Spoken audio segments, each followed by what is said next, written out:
Стотици мигранти, најмногу од Сирија, потоа и од Авганистан и други земји, секојдневно ја поминуваат Македонија, обидувајќи се да стигнат до некоја од земјите во Европската унија.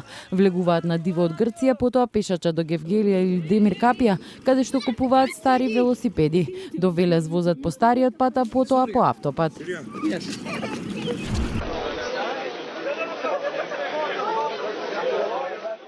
Во главниот град на Косово, Приштина, стотици луѓе протестираа на улиците против плановите за формирање на специјален суд за воени злосторства.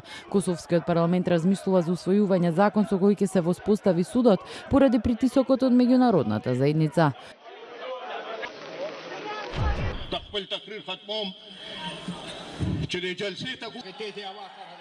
Во Пешавар во северозападен Пакистан опозицијски партии одржаа голем протест против наводните нерегуларности на неодамнешните локални избори. Собирот синоќа беше еден од најголемите од таков вид во последните години во градот. Демонстрантите побара оставка од локалните власти и одржување нови избори.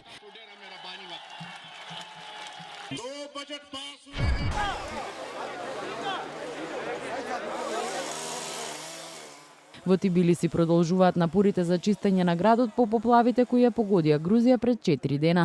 Волонтери ги расчистуваа куќите, а полицијата успеа да го фати тигарот кој претходно усмрти едно лице. Тигарот избега од зоолошката градина која беше оштетена од поплавите.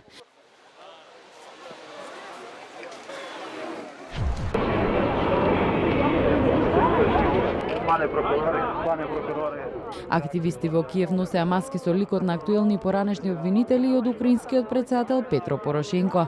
Тие со тоа сакаа да пренесат порака дека земјата не се справува со криминалните случаи против олигарсите. Според активистите во новиот закон на парламентот, антикорупцијскиот обвинител му одговара на Порошенко наместо да биде независен.